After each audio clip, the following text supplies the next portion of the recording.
Hi hello ನಮಸ್ತೆ ಎಲ್ಲರಿಗೂ info media ಜಗತ್ತು ಚಾನಲಿನ ಮತ್ತೊಂದು ವಿಡಿಯೋಗೆ ಸ್ವಾಗತ ಸುಸ್ವಾಗತ. ಸ್ನೇಹಿತರೆ, ಎಲ್ಲರೂ ಹೇಗಿದ್ದೀರಾ? ಎಲ್ಲರೂ ಚೆನ್ನಾಗಿದ್ದೀರಾ ಅಂದ್ಕೊಂಡಿದ್ದೀನಿ. ನಾನು ಕೂಡ ತುಂಬಾ ಚೆನ್ನಾಗಿದ್ದೀನಿ. ಎಲ್ಲರೂ ಚೆನ್ನಾಗಿದ್ದೀರಾ ಅಂದ್ಕೊಂಡು ಭಾವಿಸ್ಕೊಂಡು ಇವತ್ತಿನ ಒಂದು ವಿಡಿಯೋನ ಶುರು ಮಾಡಿಬಿಡೋಣ. ಇವತ್ತಿನ ಒಂದು ವಿಡಿಯೋದಲ್ಲಿ 2026 ಮೇ 1 ಸ್ನೇಹಿತರೆ ಬುದ್ಧ ಪೂರ್ಣಿಮೆ ಇದೆ. ಈ ಪೂರ್ಣಿಮೆಯ ದಿನದಿಂದ ತುಲಾ ರಾಶಿಯವರ ಭವಿಷ್ಯದಲ್ಲಿ ಸಾಕಷ್ಟು ಬದಲಾವಣೆಯನ್ನು ನೋಡಲಿದ್ದೀರಿ ಅಂತಲೇ ಹೇಳಬಹುದು. ಅದು ನಿಮ್ಮ ವ್ಯಾಪಾರದಲ್ಲಾಗಬಹುದು, ವ್ಯವಹಾರದಲ್ಲಾಗ್ಬೋದು, ಹಣಕಾಸಿನಲ್ಲಾಗ್ಬೋದು, ನಿಮ್ಮ ವೃತ್ತಿ ಜೀವನದಲ್ಲಾಗ್ಬೋದು. ಏನೆಲ್ಲ ಬದಲಾವಣೆಯನ್ನು ಗ್ರಹಗಳು ಸೂಚಿಸಲಿದೆ, ಯಾವುದರ ಬಗ್ಗೆ ತುಲಾ ರಾಶಿಯವರು ಎಚ್ಚರಿಕೆ ವಹಿಸಬೇಕು ಅಂತ ಕಂಪ್ಲೀಟಾಗಿ ತಿಳಿಸ್ಕೊಡ್ತೀನಿ. ಇದನ್ನೆಲ್ಲ ತಿಳ್ಕೋಬೇಕು, ಸಣ್ಣ ಪುಟ್ಟ ಪರಿಹಾರಗಳನ್ನೆಲ್ಲ ಫಾಲೋ ಮಾಡಬೇಕು ಅಂದರೆ ಎಲ್ಲೂ ಕೂಡ ವಿಡಿಯೋನ ಸ್ಕಿಪ್ ಮಾಡಬಾರ್ದು.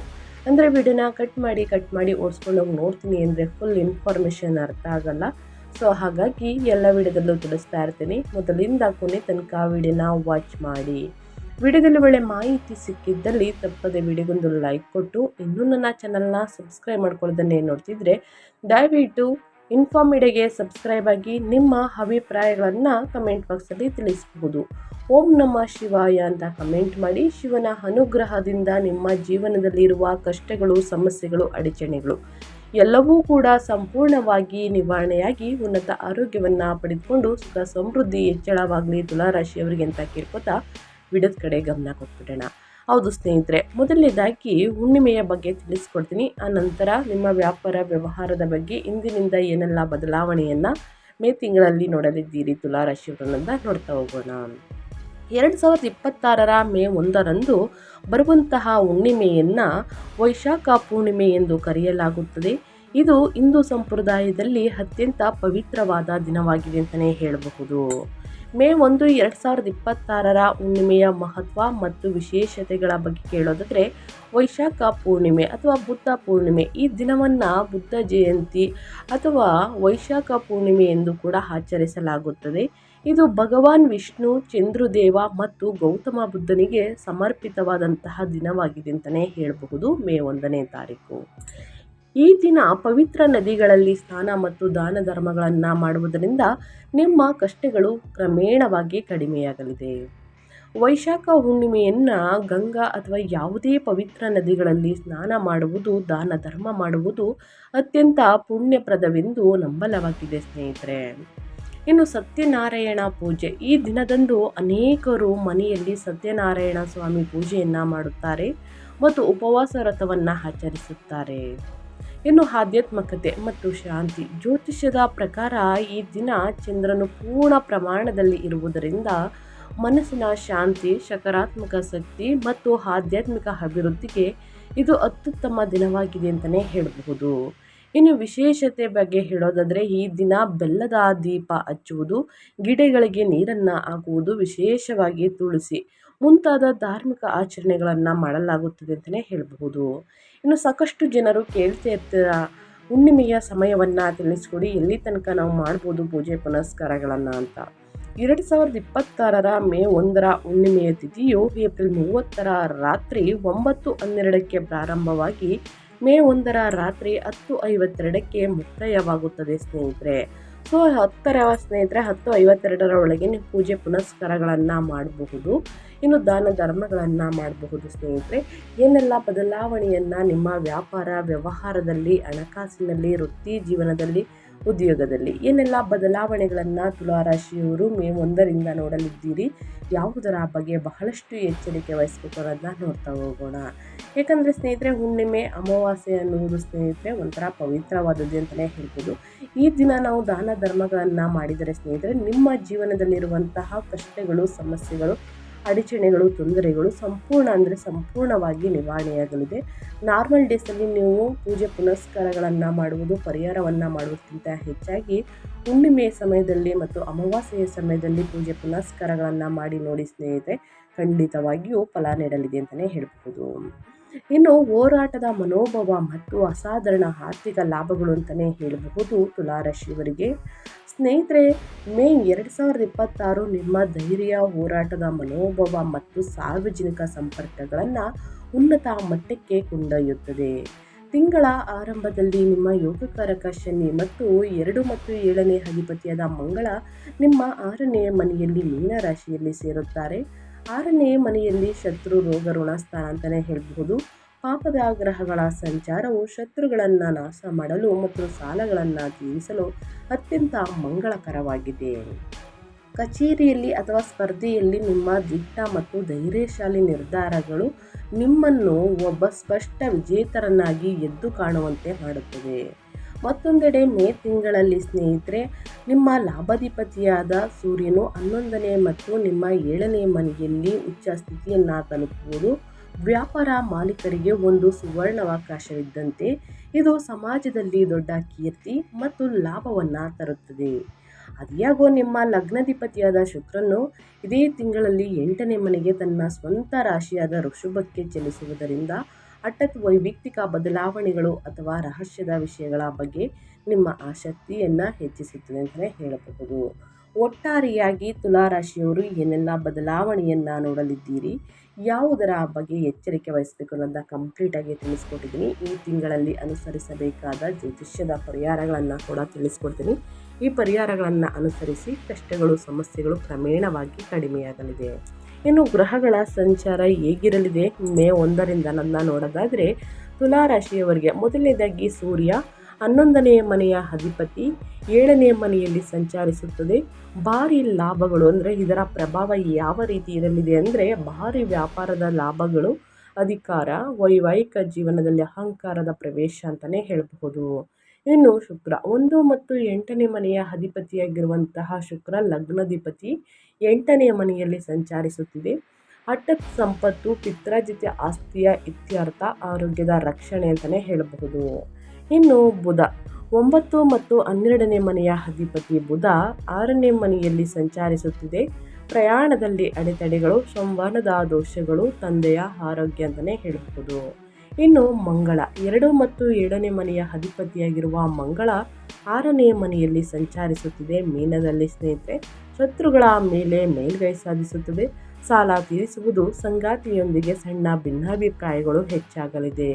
ಇನ್ನು ಶನಿ 4 ಮತ್ತು 5ನೇ ಮನೆಯ ಅಧಿಪತಿಯಾಗಿರುವ ಯೋಗಕಾರಕ ಶನಿ 6ನೇ ಮನೆಯಲ್ಲಿ ಮೀನದಲ್ಲಿ ಸಂಚಾರವನ್ನು ಮಾಡುತ್ತಿದೆ.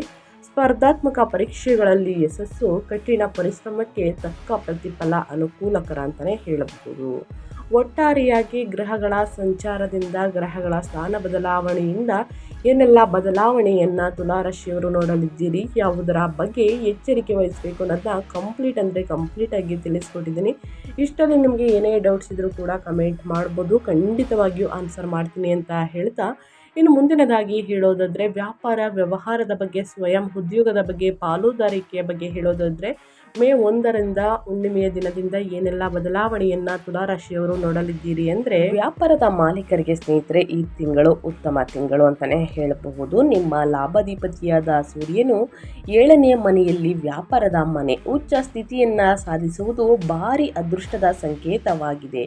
ಇದು ನಿಮಗೆ ಸರ್ಕಾರಿ ಟೆಂಡರ್ಗಳು ಅಂದರೆ ಗೌರ್ಮೆಂಟ್ ಟೆಂಡರ್ಸ್ ಅಂತಲೇ ಹೇಳಬಹುದು, ಪ್ರಮುಖ ಕ್ಲೈಂಟ್ಗಳು ಅಥವಾ ಬಹುರಾಷ್ಟ್ರೀಯ ಕಂಪನಿಗಳಿಂದ ದೊಡ್ಡ ಗುತ್ತಿಗೆಗಳನ್ನು ತರುತ್ತದೆ. ನಿಮ್ಮ ಬ್ರ್ಯಾಂಡ್ ಇಮೇಜ್ 10 ಪಟ್ಟು ಗುಣಿಸಲ್ಪಡುತ್ತದೆ ಅಂತಲೇ ಹೇಳಬಹುದು.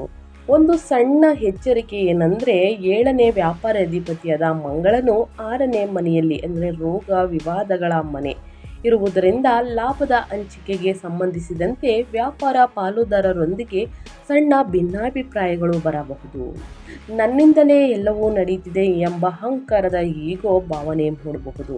ಇದನ್ನು ನೀವು ನಿಯಂತ್ರಣದಲ್ಲಿಟ್ಟುಕೊಂಡರೆ ನಿಮ್ಮ ವ್ಯಾಪಾರವು ಯಾವುದೇ ಅಡೆತಡೆ ಇಲ್ಲದೆ, ಯಾವುದೇ ತೊಂದರೆ ಇಲ್ಲದೆ ಸಾಗುತ್ತದೆ ಅಂತಲೇ ಹೇಳಬಹುದು ಸ್ನೇಹಿತರೆ. ಒಟ್ಟಾರೆಯಾಗಿ ಹೇಳಬೇಕು ಅಂದರೆ, ವ್ಯಾಪಾರ ವ್ಯವಹಾರದಲ್ಲಿ ಅಭಿವೃದ್ಧಿಯನ್ನು ಇಂದಿನಿಂದಲೇ ನೋಡಲಿದ್ದೀರಿ. ಸಾಕಷ್ಟು ಬದಲಾವಣೆಯನ್ನು ನೀವೇ ಗಮನಿಸಲಿದ್ದೀರಿ ಅಂತಲೇ ಹೇಳಬಹುದು. ಆ ವಿಚಾರದ ಬಗ್ಗೆ ಎಚ್ಚರಿಕೆ ವಹಿಸಿ, ಯಾರನ್ನು ಕೂಡ ಕುರುಡರಾಗಿ ನಂಬೇಡಿ. ಯಾವುದಾದ್ರೂ ಪಾಲುದಾರಿಕೆಯಲ್ಲಿ ಸಹಿಯನ್ನು ಹಾಕಬೇಕು ಅಂದರೆ ಬಹಳಷ್ಟು ಎಚ್ಚರಿಕೆಯಿಂದ ಸಹಿಯನ್ನು ಹಾಕಿ 2-3 ಬಾರಿ ಪರಿಶೀಲಿಸಿ ಅಥವಾ ಪರಿಣಿತರ ಸಲಹೆಯನ್ನು ತೆಗೆದುಕೊಳ್ಳುವುದು ಬಹಳ ಮುಖ್ಯ. ಇನ್ನು ನಿಮ್ಮ ಉದ್ಯೋಗ ಕೆಲಸದ ಬಗ್ಗೆ, ವೃತ್ತಿ ಜೀವನದ ಬಗ್ಗೆ ಹೇಳೋದಾದರೆ ಏನೆಲ್ಲ ಬದಲಾವಣೆಯನ್ನು ಗ್ರಹಗಳು ಸೂಚಿಸಲಿದೆ, ಯಾವುದರ ಬಗ್ಗೆ ಎಚ್ಚರಿಕೆ ವಹಿಸಬೇಕು ಅಂದರೆ, ಈ ತಿಂಗಳು ಗ್ರಹಗಳ ಸಂಚಾರವು ಉದ್ಯೋಗಸ್ಥ ವೃತ್ತಿಪರರಿಗೆ ಅಪಾರ ಪ್ರಾಬಲ್ಯವನ್ನು ನೀಡುತ್ತದೆ.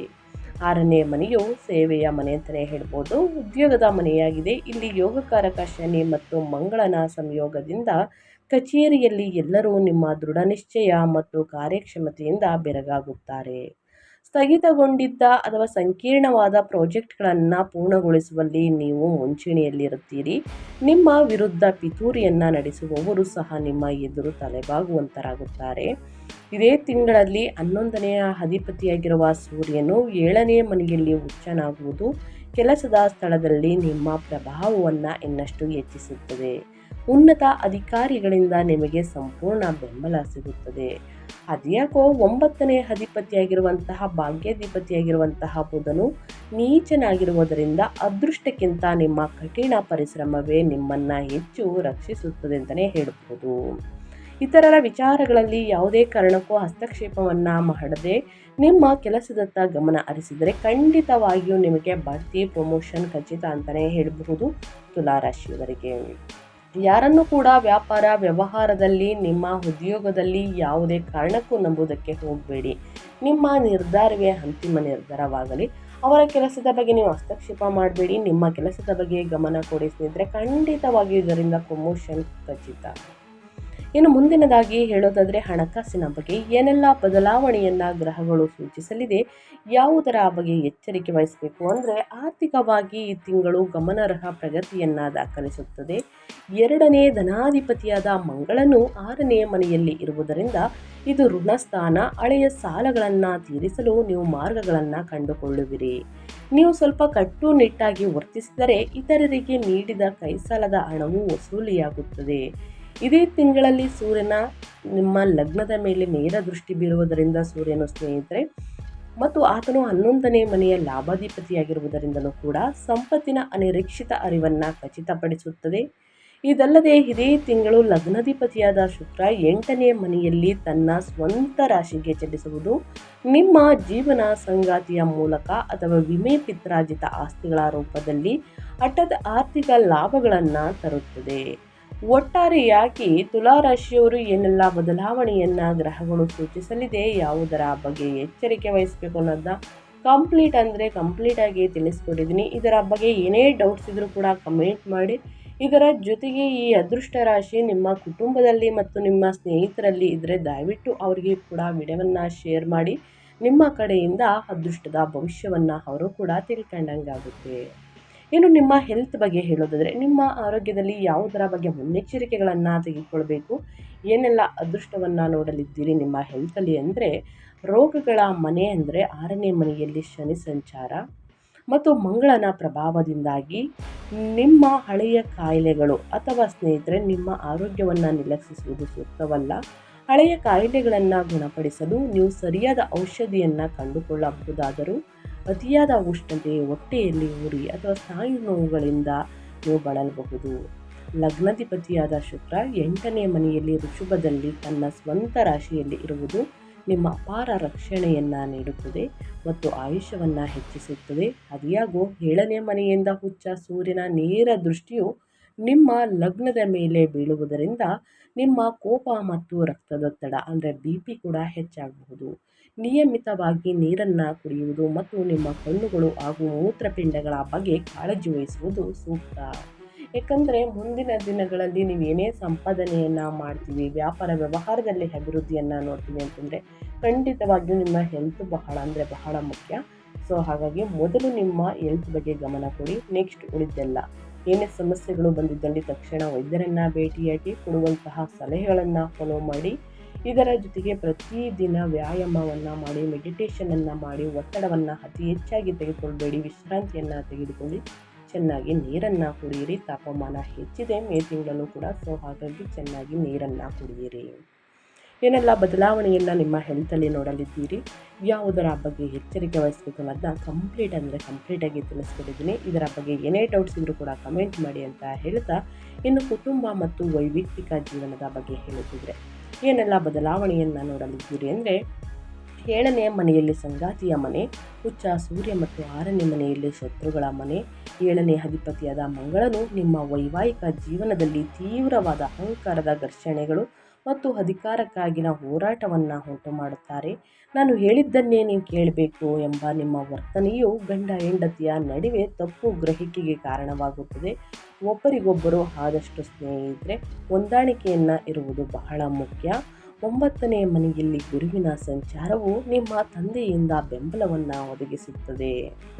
ಇನ್ನು 8ನೇ ಮನೆಯಲ್ಲಿ ಶುಕ್ರನ ಸಂಚಾರವು ನಿಮ್ಮ ಜೀವನ ಸಂಗಾತಿಯೊಂದಿಗಿನ ದೈಹಿಕ ಅನ್ಯೋನ್ಯತೆಯನ್ನು ಹೆಚ್ಚಿಸುತ್ತದೆ, ಹಳೆಯ ಜಗಳಗಳನ್ನು ಬಗೆಹರಿಸುತ್ತದೆ ಮತ್ತು ಪ್ರಣಯಭರಿತ ವಾತಾವರಣವನ್ನು ಸೃಷ್ಟಿಸುತ್ತದೆ. 5ನೇ ಮನೆಯಲ್ಲಿರುವ ರಾಹುವು ಕೆಲವೊಮ್ಮೆ ನಿಮ್ಮ ಮಕ್ಕಳ ಭವಿಷ್ಯದ ಬಗ್ಗೆ ಅನಗತ್ಯ ಆತಂಕವನ್ನು ಉಂಟು ಮಾಡಬಹುದು. ಒಟ್ಟಾರೆಯಾಗಿ ಸ್ನೇಹಿತರೆ, ಕುಟುಂಬದ ಜೀವನದಲ್ಲಿ ಏನೆಲ್ಲ ಬದಲಾವಣೆಯನ್ನು ತುಲಾರಾಶಿಯವರು ನೋಡಲಿದ್ದೀರಿ, ಯಾವುದರ ಬಗ್ಗೆ ಎಚ್ಚರಿಕೆ ವಹಿಸಬೇಕು ಅನ್ನೋದನ್ನ ಕಂಪ್ಲೀಟಾಗಿ ತಿಳಿಸ್ಕೊಟ್ಟಿದ್ದೀನಿ. ಇನ್ನು ಶುಭ ಕಾರ್ಯಗಳು, ನಿಂತು ಹೋಗಿದ್ದಂತಹ ಶುಭ ಕಾರ್ಯಗಳು ಮತ್ತೆ ಪ್ರಾರಂಭಗೊಳ್ಳಲಿದೆ.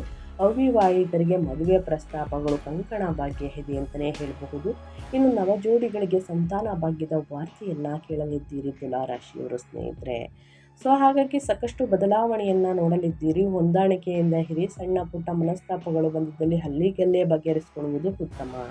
ಇನ್ನು ವಿದ್ಯಾಭ್ಯಾಸದ ಬಗ್ಗೆ ಹೇಳೋದಾದರೆ, ವಿದ್ಯಾರ್ಥಿಗಳು ಏನೆಲ್ಲ ಫಲಿತಾಂಶವನ್ನು ನೋಡಲಿದ್ದೀರಿ ಅಂದರೆ, 5ನೇ ಅಧಿಪತಿಯಾದ ವಿದ್ಯಾಧಿಪತಿಯಾದ ಶನಿಯು 6ನೇ ಮನೆಯಲ್ಲಿ ಇರುವುದರಿಂದ ಮತ್ತು 9ನೇ ಅಧಿಪತಿ ಬುಧನು ನೀಚನಾಗಿರುವುದರಿಂದ ಹೊಸ ಶೈಕ್ಷಣಿಕ ವರ್ಷದ ಆರಂಭದಲ್ಲಿ ನಿಮ್ಮ ಅಧ್ಯಯನದಲ್ಲಿ ತೀವ್ರ ಪೈಪೋಟಿಯನ್ನು ಎದುರಿಸಬೇಕಾಗುತ್ತದೆ. ಅದಿಯಾಗೋ 9ನೇ ಮನೆಯ ಸ್ಪರ್ಧಾತ್ಮಕ ಪರೀಕ್ಷೆಗಳನ್ನು ಆಳುವುದರಿಂದ ಹಗಲು ರಾತ್ರಿ ಕಷ್ಟಪಟ್ಟು ಓದುವವರು ಶನಿಯ ಕಾರಕತ್ವ ಅಂದರೆ ಗ್ರೂಪ್ ಸ್ಟಡೀಸ್ ಅಥವಾ ಸಿವಿಲ್ ಸರ್ವಿಸ್ನಂತಹ ಪರೀಕ್ಷೆಗಳಲ್ಲಿ ಅದ್ಭುತ ಯಶಸ್ಸನ್ನು ಸಾಧಿಸುತ್ತಾರೆ. ನೀವು ಸೋಮಾರಿತನವನ್ನು ಬದಿಗೊತ್ತಿ ಸರಿಯಾದ ಯೋಜನೆಯೊಂದಿಗೆ ಅಧ್ಯಯನವನ್ನು ಮಾಡಬೇಕು. ಕಷ್ಟಪಟ್ಟು ಅಧ್ಯಯನದ ಕಡೆ ಗಮನ ಕೊಟ್ಟಿದ್ದಲ್ಲಿ ಖಂಡಿತವಾಗಿಯೂ ಉನ್ನತ ಫಲಿತಾಂಶವನ್ನು ಗಳಿಸುವುದಕ್ಕೆ ದಾರಿ ಮಾಡಿಕೊಡಲಿದೆ. ಸ್ನೇಹಿತರೆ, ಈ ತಿಂಗಳಲ್ಲಿ ಅನುಸರಿಸಬೇಕಾದ ಜ್ಯೋತಿಷ್ಯದ ಪರಿಹಾರಗಳನ್ನು ತಿಳಿಸ್ಕೊಡ್ತೀನಿ, ಅಥವಾ ಹುಣ್ಣಿಮೆ ದಿನ ಕೂಡ ಮಾಡಬಹುದು. 7ನೇ ಮನೆಯಲ್ಲಿ ಉಚ್ಚ ಸೂರ್ಯನಿಂದ ಉಂಟಾಗುವ ಅಹಂಕಾರವನ್ನು ಕಡಿಮೆ ಮಾಡಲು ಮತ್ತು 6ನೇ ಮನೆಯಲ್ಲಿರುವ ಗ್ರಹಗಳ ಸಂಪೂರ್ಣ ಶುಭ ಫಲಿತಾಂಶಗಳನ್ನು ಪಡೆಯಲು ಮೇ 1ರಿಂದ ಈ ಪರಿಹಾರಗಳನ್ನು ಅನುಸರಿಸಿ. ನಿಮ್ಮ ಕಷ್ಟಗಳು, ಸಮಸ್ಯೆಗಳು, ಅಡಚಣೆಗಳು ಎಲ್ಲವೂ ಕೂಡ ನಿವಾರಣೆಯಾಗಲಿದೆ. ಮೊದಲನೇದಾಗಿ ಸೂರ್ಯನ ಪರಿಹಾರವನ್ನು ಮಾಡಿ. ನಿಮ್ಮ ವೈವಾಹಿಕ ಜೀವನದಲ್ಲಿನ ಅಹಂಕಾರವನ್ನು ಕಡಿಮೆ ಮಾಡಲು ಇದೇ ತಿಂಗಳು ಸ್ನೇಹಿತರೆ ಪ್ರತಿದಿನ ಬೆಳಿಗ್ಗೆ ಸೂರ್ಯ ದೇವರಿಗೆ ಅರ್ಘ್ಯವನ್ನು ನೀಡಿ ಅರ್ಪಿಸುವುದರಿಂದ, ನಿಮ್ಮ ತಂದೆ ತಾಯಿಯನ್ನು ಗೌರವಿಸುವುದರಿಂದ ನಿಮ್ಮ ಜೀವನದಲ್ಲಿರುವ ಅಡೆತಡೆಗಳು ಸಂಪೂರ್ಣವಾಗಿ ಮಾಯವಾಗಲಿದೆ. ಇನ್ನು ಚಂದ್ರನ ಪರಿಹಾರ. ನಿಮ್ಮ ವೈವಾಹಿಕ ಜೀವನದಲ್ಲಾಗಲಿ ಇನ್ನು ಅಡೆತಡೆಗಳು, ನಿಂತು ಹೋಗಿದ್ದಂತಹ ಶುಭ ಕಾರ್ಯಗಳು ಮತ್ತೆ ಪ್ರಾರಂಭಗೊಳ್ಳಲು ರಾತ್ರಿ ಹುಣ್ಣಿಮೆಯ ದಿನ ಸ್ನೇಹಿತರೆ ಚಂದ್ರ ದೇವರಿಗೆ ಅರ್ಘ್ಯವನ್ನು ಅಂದರೆ ನೀರನ್ನು ಅರ್ಪಿಸುವುದರಿಂದ ಸಾಕಷ್ಟು ಅದೃಷ್ಟವನ್ನು ನೋಡಲಿದ್ದೀರಿ. ಶುಭ ಕಾರ್ಯಗಳು ಮತ್ತೆ ಪ್ರಾರಂಭಗೊಳ್ಳಲಿದೆ. ಇನ್ನು ಹನುಮಾನ್ ಚಾಲಿಸ. 6ನೇ ಮನೆಯಲ್ಲಿ ಮಂಗಳ ಮತ್ತು ಶನಿಯಿಂದ ಉಂಟಾಗುವ ಕೋಪ ಮತ್ತು ಆತುರವನ್ನು ನಿಯಂತ್ರಿಸಲು ಪ್ರತಿ ಮಂಗಳವಾರ ಹನುಮಾನ್ ಚಾಲಿಸವನ್ನು ಪಠಿಸಿ. ಇನ್ನು ಲಾಸ್ಟ್ನೇದಾಗಿ ಮಹಾಲಕ್ಷ್ಮೀ ದೇವಿಯ ಆರಾಧನೆ. ನಿಮ್ಮ ಲಗ್ನಾಧಿಪತಿಯಾದ ಶುಕ್ರನ ಬಲವನ್ನು ಸ್ಥಿರಗೊಳಿಸಲು ಮತ್ತು 8ನೇ ಮನೆಯ ಅಡೆತಡೆಗಳನ್ನು ತಡೆಯಲು ಶುಕ್ರವಾರದಂದು ಕನಕದಾರ ಸ್ತೋತ್ರವನ್ನು ಪಠಿಸಿ ಅಥವಾ ಲಕ್ಷ್ಮೀ ದೇವಿಯನ್ನು ಪೂಜಿಸಿ. ನಿಮ್ಮ ಜೀವನದಲ್ಲಿರುವಂತಹ ಕಷ್ಟಗಳು, ಸಮಸ್ಯೆಗಳು, ಅಡಚಣೆಗಳು ಎಲ್ಲವೂ ಕೂಡ ಸಂಪೂರ್ಣವಾಗಿ ನಿವಾರಣೆಯಾಗಲಿದೆ. ಸೊ ಹಾಗಾಗಿ ತಪ್ಪದೇ ಈ ಪರಿಹಾರಗಳನ್ನು ಮಾಡಿ ಅಂತ ಹೇಳ್ತಾ ನಾನು ವಿಡಿಯೋನ ಎಂಡ್ ಮಾಡ್ತಾ ಇದ್ದೀನಿ.